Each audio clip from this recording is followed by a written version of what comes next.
Hey guys, Hackersploit here, back again with another video, and welcome to the Black Arch series where I'll be taking you through installing Black Arch, configuring it and getting set up for pen testing, forensics or any other security research that you might be into.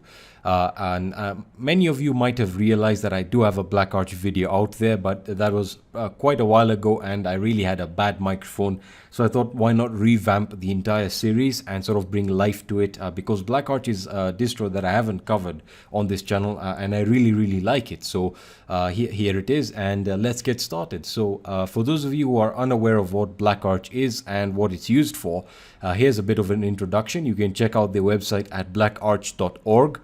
So Black Arch is an Arch Linux based penetration testing distribution for pen testers and security researchers. The repository contains 2,296 tools, which is quite a lot. And you can install the tools individually or in groups, and I'll show you that right now when we're talking about the downloads and the live ISO. So Black Arch is compatible with existing Arch installs, which means you can use the Black Arch script to install it on Arch Linux or any other Arch-based distribution.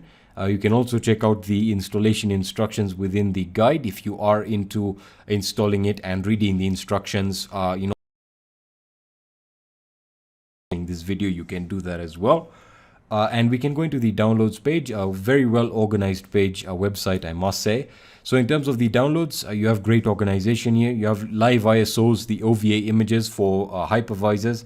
So you can download the OVA image if you are running, if you do plan on running this on VMware, VirtualBox, or any other hypervisor. I believe QEMU is the other one that's supported.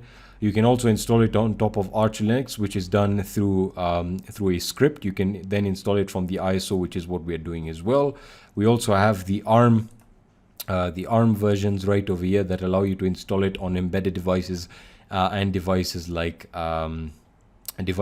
Raspberry Pi, etc. Right? So we're going to be working with the live ISOs. Now, when talking about the OVA images, the reason I'm not downloading and using an OVA image is because I want to take you through the installation process in case you ever want to go through it. If you do plan on using this in a virtual machine, I recommend just downloading the OVA image, but it's also good to know how to install it directly, right?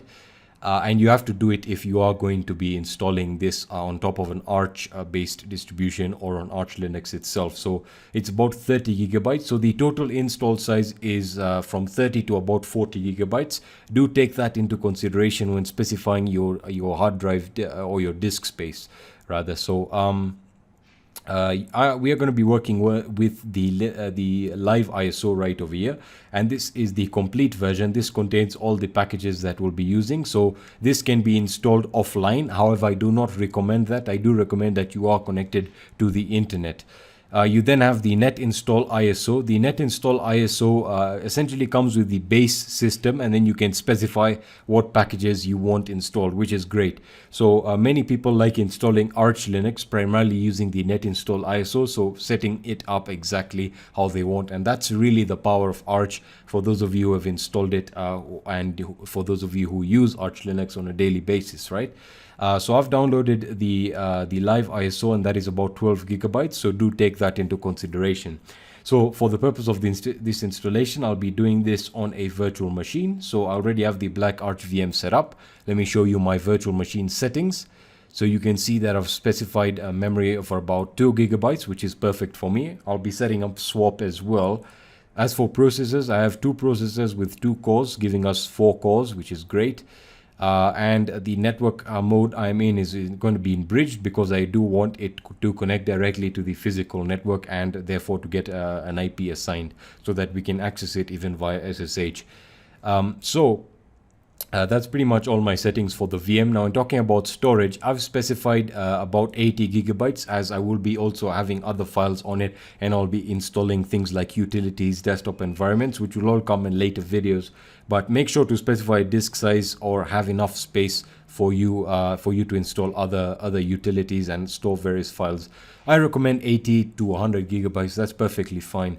If you're performing very basic pen testing, if you are going to be storing files, you might want to increase it as you feel fit, right? So I'm just going to hit OK, and we are pretty much good. So let me just power on the virtual machine and let it load up into the installer or into the boot manager. So there we are. So we can boot directly into Arch Linux, that is using standard software or free software. You then have you can also boot into Black Arch Linux, that is using non-free software. We want to stay as far away from that as possible. You can boot into the existing OS if you are planning on dual booting Arch. You can run a mem test, which is great, allows you to test your memory for any issues. You can also check your hardware information, reboot and power off. In our case, we are going to be booting into Black Arch Linux, so I'm going to hit enter right over here, and I'll wait for this to load up. Alright, so now we are in the live system. We've successfully booted in. Remember, we now need to install it, and the Black Arch install is done using a script. So by default, you can check out the various desktop environments that it comes with, but more like window managers. So you have i3, OpenBox, Fluxbox. By default, we want to stay with the default configuration, which is using, I think, Fluxbox or OpenBox. I'm not too sure. It's been quite a while. And you can specify your language directly here. So the default credentials for logging in into the live system is root for the username and Black Arch for the password. Right, so I'll just hit enter and we should be into the live system. I'll wait for this to load up. You should see that I've zoomed into the actual size of the screen right now so that you can see exactly what's going on. Right, so if you right click, you have the Black Arch menu, which is pretty much all that you have available to you. As for the terminals, Black Arch uses Xterm and you have different colors, so you can use red, green, yellow and white. And when I'm talking about the colors, I'm referring to the actual color of the font, right? For browsers, we have Firefox and Chromium, so we are sticking to free software. For network, we have the Wicked GTK or GUI manager. So this is your network manager, so we can open that up, and this allows you to manage all your interfaces, connect, disconnect, properties, etc. As for the other options, we have the Black Arch menu, which contains all the pen testing tools. So as I said, we are in the live system, which means we can play around with all of the features, and once you're ready to install, we can begin. Right, so to get started with the install, you want to open up a terminal. I'm just going to load up a red one here. All right, so to synchronize the packages, we type in pacman, and we want to type in a capital S, which is synchronize, and of course a lowercase y there. All right, so it's going to synchronize the package databases, and then we can get started with the installation process. All right, so we'll wait for all of the packages to be updated here, or all the databases to be updated. There we are, we're almost done, Black Arch, and we're ready to go. All right, so installing Black Arch is extremely simple. All we need to type in is Black Arch install. Now, when many of you actually talk about the installer script having issues, you can configure the installer script by going to the actual directory. So that is under, let me use nano, that is under user bin Black Arch install. I believe, is it install or installer? I believe it is install. So if I hit enter, so yeah, this is the installer script. You can configure it if you are experiencing any issues. In my case, I simply want to type in Black Arch install, and that should start the installation process for us. So I'm going to hit enter, and there we are. Welcome to the Black Arch Linux installer. It's going to ask you to specify one from the available installation modes. So you can install from the Black Arch repository, and that is done online. You can do it from the live ISO, which is what we have, and that's what we're going to be using. And you can also install it from the sources, which is what you would be doing if you're using the net install. In our case, we're installing it from the live ISO, so we don't have to download any of the packages and files. We're going to hit option 2, hit enter. As for the available output modes, we have quiet and verbose. Verbose is going to output or give us an output of what's going on during the installation. So MKFS, pacman, all the various logs of data will be displayed to us. Of course, we want to have that in case we have any trouble installing a particular package. We want to know about that. For the locale, you can set a locale. You can also list the available locales. In our case, I'm going for the default locale, which is English US. So the default locale can be selected by hitting enter. All right, and that is the default locale. As for the key map, again, you can list the available key maps, and you can select the default one. So I'm going to set a key map. It's going to ask for a default key map. So we're going to say US. You can specify UK, French, etc. So US, that is the default one. I'm going to enter, and it's going to ask me for my host name. I'll just call something my box, something like black box, something like that. As for the hard drive setup, it's going to list all your available hard drives for installation. Now, when talking about drives and the amount points in Linux, it's very simple. SD stands for storage device, and then you have the storage device and the lettering for the mount points. So if I had another drive, they would be SDA and SDB, right? So storage device A, storage device B. If I had a third drive, it would be storage device C. In our case, we only have one drive and we need to select that one. So I'm going to say SDA, hit enter. It's going to ask us if we wish to install Black Arch Linux with any other operating system like Windows or any other Linux. So it's asking us if we are performing a dual boot. We are not performing a dual boot, but the reason it asks this is so that it does not interfere with the MBR for Windows or the master boot record for Windows, which is extremely important. And it's great to see that Black Arch offers this option so that you don't mess up your master boot record. In our case, I'm just going to hit no. And because I am not dual booting, now it's going to start the partitioning process. So it's going to ask us if we want to create partitions with CF disk. So the root partition, the boot partition, and the swap partition. I'm going to hit yes, and I'll show you how to do that right now. Start with an in-memory zeroed partition table. Yes, I want to do that, and I hit enter. For the label type, let us use the standard, which is DOS. Hit enter, and right over here we have our partitioner. Alright, so this is extremely simple to partition, especially with Black Arch, because there is a sort of like a graphical experience to it. So we have free space. You can see that we have the device, the boot, whether or not it is the bootable partition. You have the amount of sectors and the size, and of course in this partition manager you have your the abbreviation G is for gigabyte and M is for megabyte, as you'll see in a second, and the ID type. Right, so we want to hit new, so I'm going to hit enter, and it's going to ask us for the partition size. So the first partition we want to create is our boot partition. This is where the grub bootloader is going to be stored.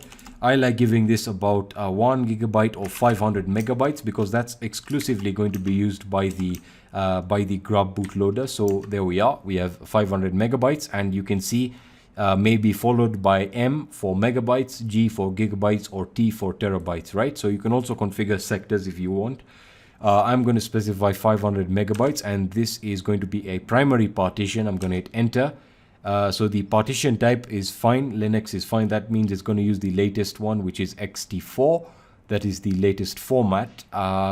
We want to make this device bootable, which is important. So we want to navigate using the arrow keys onto bootable and hit enter, and something interesting happens. You can see that we get this little asterisk here, which tells us that SDA1, which is our boot drive or our boot partition, is now bootable, and that's important because that's where grub is going to be stored, right? So now we need to go into the free space, and you can do that by navigating using the down arrow key, and we want to hit new. We now want to create our swap partition. I know a lot of people are against swap nowadays and they say it's not really useful, but hey, I'm showing you how to configure it the right way. So I'm going to keep that to 1 gigabyte because the total RAM I have anyway is 2 gigabytes. So that makes mathematical sense. So I'm going to hit enter, and that is going to be a primary partition. However, for the type, we want to specify that this is a swap partition. So I'm going to hit type, and swap is usually under option 82. So you can specify the various types of partitions right over here. They may not even be supported, but they're available for you. So you have NTFS, you have Linux extended, and you have things like ext4, you have things like FAT32, FAT16, really old format types, but again we're using Linux swap now, so I'm going to hit enter, and that should not be bootable, that's simply swap. So for that, I think that's perfectly fine. We want to go down into the free space, and this is going to be where we'll store all our files. So we want this to use all of the remaining space. So I'm going to hit new. The partition size, we'll leave it to its maximum configuration, which is 78.6 gigabytes, and I'm going to hit enter. It's a primary partition, and we are pretty much done now. All right, so we want to, since we're actually done now, we can sort of play around with any of the partitions you wanted you wanted to write. If you wanted to create any other ones, you can go ahead and do that right now. I'm pretty much good to go. So we want to write the partition table to the disk so that we have set the partition settings and what we have as the what we have as what we have as the boot partition, what we have as the actual swap partition, and the other partition that we created where our files are going to be stored. So I'm going to hit write, and it's going to ask us if we are sure we want to write the partition table to the disk. I'm going to hit yes and hit enter, and it's going to tell you that the partition table has been altered, and we can now hit quit. And now it's going to ask us right now over here if we want to encrypt the root partition, which is where our files are going to be stored. I'm not going to do that because I really am not going to be storing anything important, but it's great that it does give you that option. I'm going to hit no, and there we are. So there we are. Now it's going to ask us to specify what partitions are what. All right, so it's going to say, hey, can you specify what your boot partition is? Remember, we created the boot partition first, so that is going to be dev SDA1. So we're going to specify it. Make sure to specify the relative path. That's very important. So SDA1. It's now going to ask you for the boot file, the file system type, which is going to be ext4. It's using the latest version. It's now going to ask you for your root partition. That is the partition we'd created for all our files. So that is going to be dev SDA3. So dev SDA3, dev SDA3, hit enter. That is also ext4. I'm going to hit enter. It's now going to ask you for to specify your swap partition. So we created that we created our swap partition second. So that is going to be SDA2. That was about 1 GB. So dev SDA2, and I'm going to hit enter. And it's going to ask you to confirm whether this is correct, and I'm going to hit yes, that is correct. And it's going to start formatting the partition. So it's going to say, are you sure you want to go ahead with the partitioning and formatting? So if you have any data on this disk, you might want to get rid of it. However, I'm guessing you don't. So I'm just going to hit yes, hit enter, and it's going to begin formatting the drives. So we'll wait for this to complete formatting. And it's going to begin the installation process. So it's going to start dumping all the data from the live ISO. So again, grab a coffee and pop some shells. So it's going to fetch the total size to transfer. So you want to give this a few seconds, and immediately it'll start the installation process, right? So right now it's calculating the amount of data that is required, and it's essentially dumping all the data from the live ISO. The install is about 40 gigabytes, I believe, and it will require more than 40 gigabytes for the installation. So you want to keep that in consideration when specifying your disk. Again, that's very, very important, right? So let me just wait for this to start up, or for the installer to start up. Alright, so the installer has started, and as you can see, it started the installation process. So it's going to take a while. Now, I do mean this, that it's going to install an actual 40 gigabytes, so you want to give it its time. It usually takes me about 30 minutes to install Black Arch on my disk drive, which is an actual hard drive. I'm not installing this on an SSD, so that might influence the speed. But again, you can wait for that to complete the installation, and I'll get back to you when that's done. Alright, so the installation is now complete, and it is asking us to set our root password. So let me do that right now. So that is set. It's going to ask me to retype the password, and the root password is set. It's now going to prompt me to enter or to select whether or not I want a normal user account. I will hit yes, I do. The username is going to be Alexis, and it's now going to ask me to specify the password for Alexis. I'm going to hit enter, and there we are. So the password has been set successfully. It's now going to install the Grub bootloader, and of course there we are. It's done successfully without any issues. And yeah, there it is. And now it's going to ask us to specify our time zone. I'm just going to specify UTC.